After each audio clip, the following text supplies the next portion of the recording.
be doing tier 3 review today. Team that I'm looking at, team that I work with, it's the blue team. It's Retribution. They finished 41st in OWCS, the most recent stage. So they're pretty decent. But we're gonna be taking a look at their Lijiang here.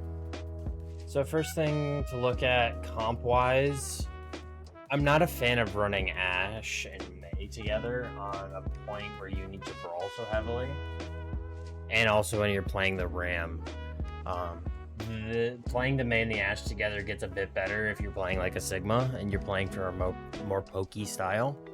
But if you're not doing that, you're gonna be subject to some weakness. Just because of the range that you're limited to. Like Mei wants to play on the objective as much as possible so that you can abuse these kinds of chokes and look for walls. But Ashe doesn't get the same kind of value by sitting on the objective, like sitting back here and trying to shoot down these lanes. Like you don't get as much value. In this kind of situation, you might want to go like a Cass or even like Sim TP to point or something. Just because you can fight out in courtyard, but it's not what you want to do, you know? They get there first because they use Sim TP. It's another one of the weaknesses we got. We look for a push, good shield, a good slow, good engage on backline. However, we need to be on the same page as everyone here. We look split in our decision making. Like we slow the Ram, good. Megan's, you're really far out in the open. You should not be wide swinging this heavily. If your Ram is gonna feed by being behind a shield, he's gonna feed. You should not feed as well to try to save him.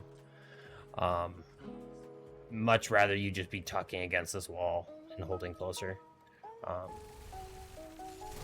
But like you see how awkward it is for my Ram and my Mei. My Ram and my Mei want to go aggressive, try to catch people, but my Ashe just wants to sit at the back of the map and shoot at people. So it's difficult for you guys to actually execute on the same thing, and both of you are still getting good value, or the maximum value you can get. But we try to go on backline, but they engage on our backline because we don't full rotate in, and then our BAP gets caught, Mei goes down, and they just clean up from there. I think our biggest mistake on this point, or this fight, was Megan swinging too wide and then not rotating to go with these guys quick enough. Whether or not that's a communication issue or a decision-making issue from the 3 versus the 2, I'm not sure. It's a problem either way. So we look for this swing out here. I like going and doing this pathing. The reason I like doing this pathing on the comp that we're playing is because we are on the Ashe. If we were playing something a bit more close range, so going through courtyard and opting for a tighter angle is going to be better. But because we have the Ashe, we want to create some kind of distance between us and them, which allows us to get value from our Ashe. And hopefully, maybe these guys push out a bit further, and we're able to hit them with a Mei wall here or here, and we're able to catch them. It's your Mei, like I was saying beforehand, though. Your Mei is not getting the best value you could get out of Mei here. Just because you're long range, it's hard for you to look for walls. Like this is good for Ashe, but because it's good for Ashe, it's not as good for Mei. So they kind of cancel each other out in a lot of these situations. So this rotation is good. Just because of the comp that you're playing, Mei doesn't get the max value that you could get out of Mei here. Which is like not the end of the world. One of these guys are not going to be able to get the value that they want. So we're still going for this rotation. Good slow. Are we able to hit a wall? I want to see that from your POV.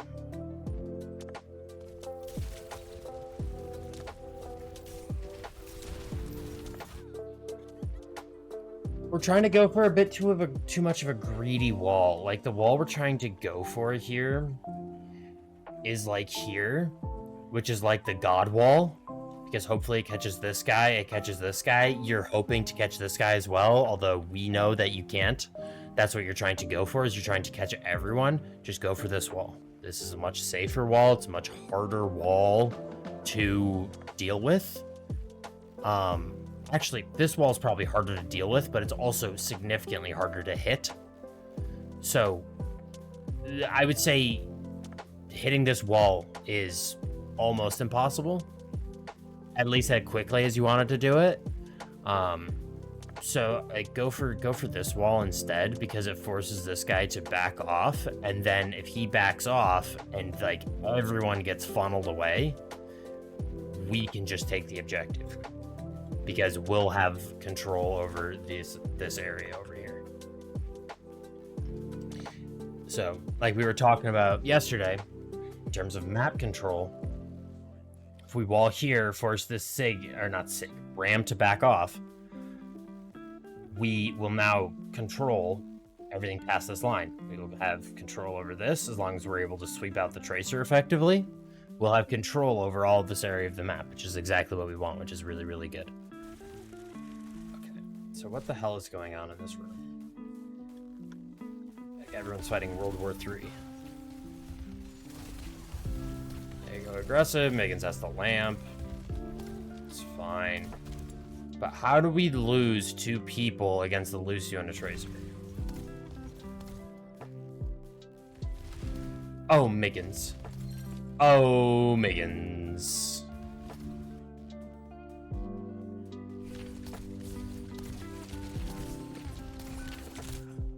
Like, how long is alive on HP?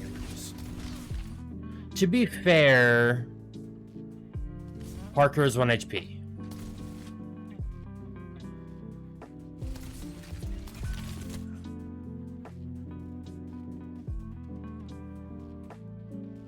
Could have been a mix of both, maybe.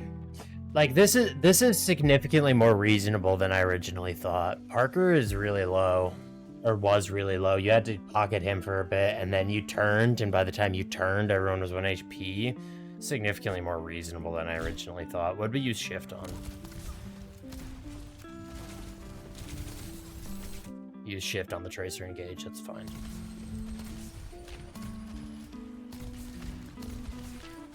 What is Silent doing here?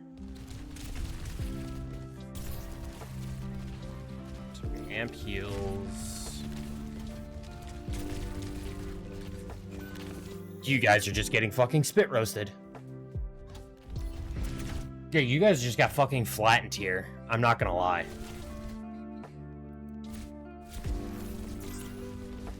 Like you're doing your jobs pretty effectively. Or you're doing the best that you can. Like, you're fucking looking everywhere. They just kind of hit their shots and roll you. I think this comes down to the fact that we're trying to play the Mei with it. We're trying to play as, like, these 2 separate... Why? We're trying to play as these, like, 2 separate groups. And we can't really do that very well when we're playing the Mei. Because the Mei only really works paired up with your tank in most situations, which is not something that you normally like to do when you're running these kinds of setups. When you're running these kinds of setups, you want to have 2 stable off angles with a DPS and a support, and then your tank is contesting objective, doing counter dives or counter engages, trying to peel the angles that are set up. But you can't really operate that like that when you're playing the Mei. You have to kind of pair up with your tank, which also means that your BAP kind of has to pair up with your tank, but that means that your Ashe and your Lucio are kind of left to their own devices, and your Ashe and your Lucio kind of set up, but then you don't have Lucio to speed boost your tank if you hit a good wall. It's like it's very awkward. And I feel like a lot of this awkwardness would be alleviated if we were just playing some different characters. Because if we think about it, Ashe Tracer or Ashe Lucio versus Lucio Tracer should lose. Ashe should lose that interaction. Just because of the characters. Like, Tracer matches up really well. Yes, like Parker just said, like, either Mei for Tracer or Ashe for Cass. You have to commit to one or the other. We're trying to play like this hybrid style, and when you're playing the Mei, you cannot play a hybrid style. You have to be all in. You have to commit to the bit, or else it just falls to pieces.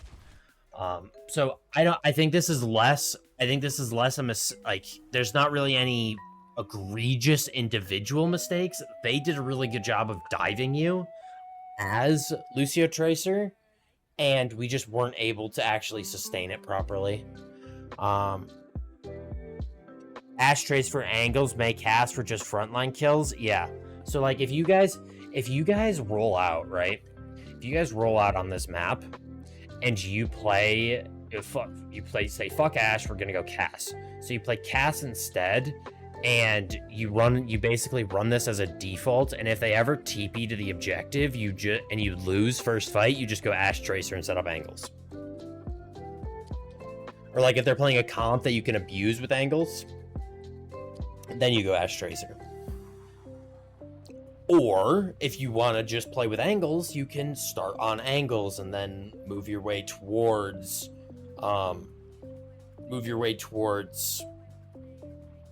a more brawl style if you need to. Either way, I think you have to commit to one or the other. I'm looking at this. If I am a spectator, I see an issue, but we're gonna talk about it in a minute, and I hope that you guys see it too.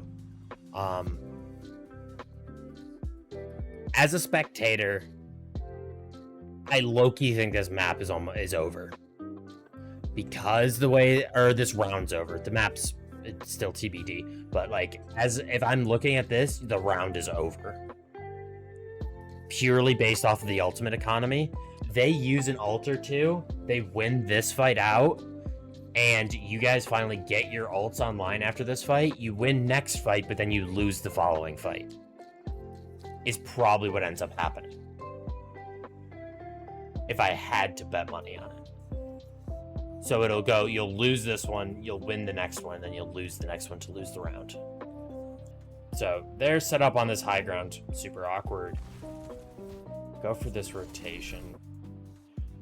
So this rotation is really backwards. If we want to just end up going through this choke and going to the point, why do we want to rotate over here? What's the point?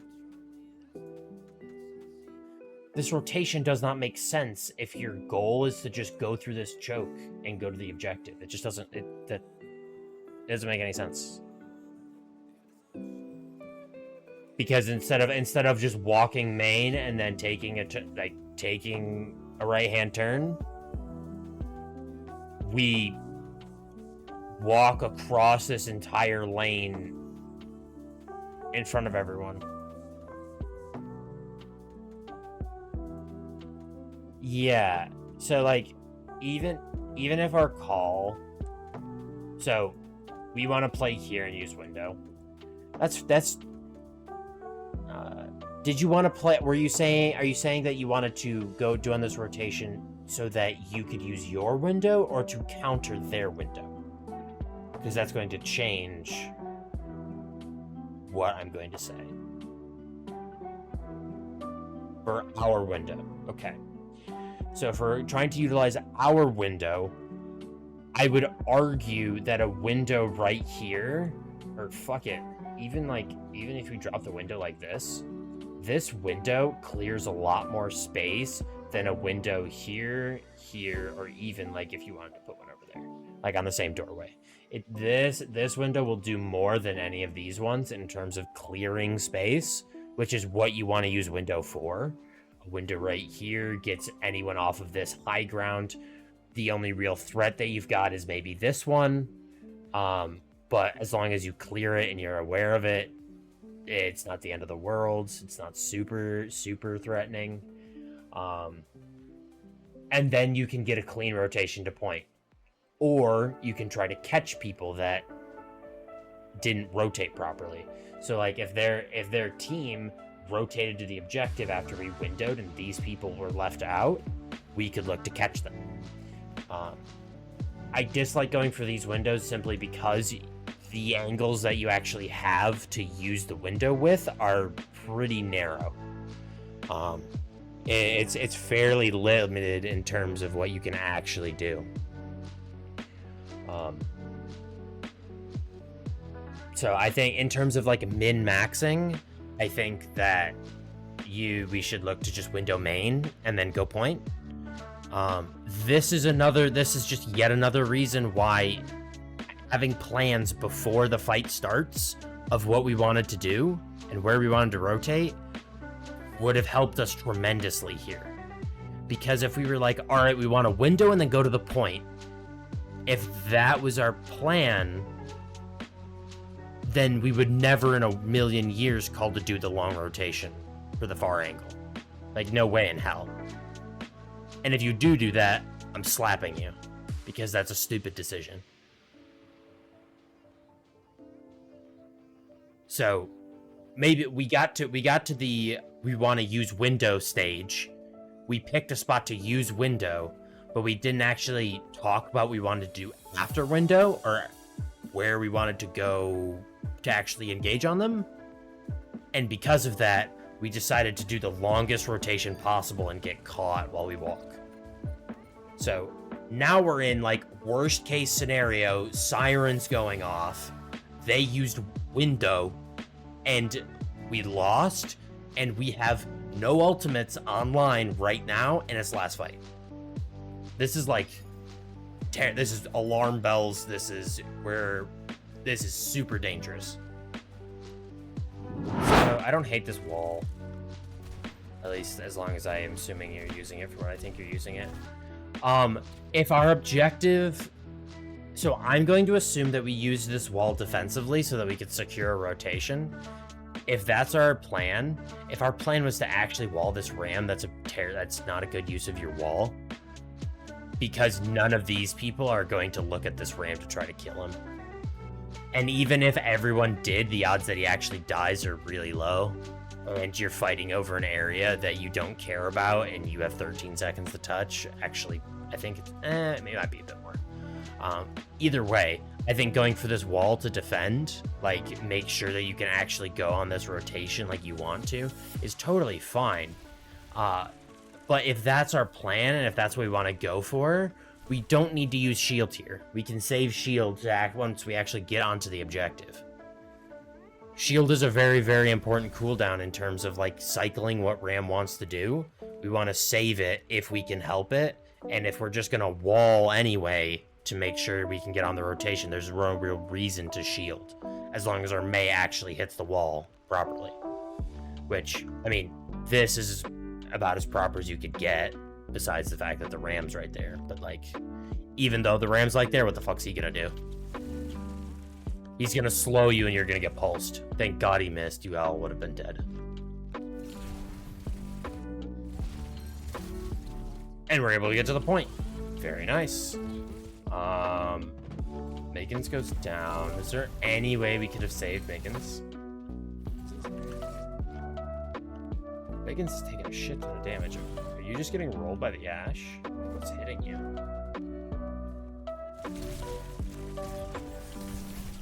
So we use shift. Lamp's a bit preemptive. I think you just got fucking rolled by the ash. I'm not gonna lie. It's at F8.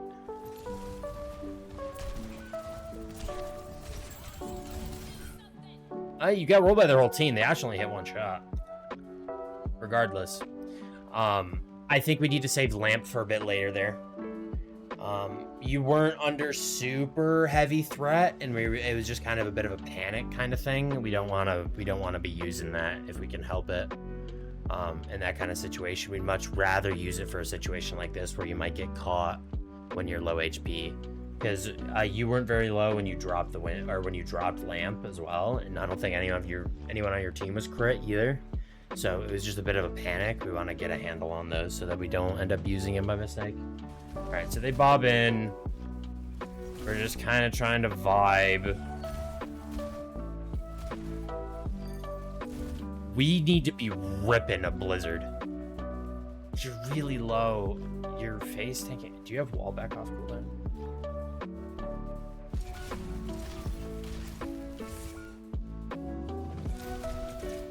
So we are a bit later. I see why we stayed in the May block. One, we were waiting for our wall to come off cooldown. Two, we were trying to wait out the Bob so that we don't die to him. The issue is that this is an OT fight and they just ram ulted and they're about to kill our whole team. So if we don't get this blizzard off, we're fucked. Are you able to save them if you actually hit this blizzard? So right here, no, you wouldn't be. That's really unfortunate. I would have much rather us been able to do that. Fuck. Yeah. I think this OT fight, like they just have too many ultimates. We can't allow them to have that big of an ult bank going into last fight 99-0. We have to get more ults out beforehand. I think that's just what it comes down to. Because I can argue the semantics all day about how maybe we should have blizzarded earlier. But the thing is that if you drop Ice Block there any earlier, you get hit by Bob and Ash from two different angles. You don't have wall to block it off, and you're really low already, so you probably just get one shot and you don't even get blizzard off. So, pick your poison, really. So, lots of stuff we can fix. Lots of stuff we can fix.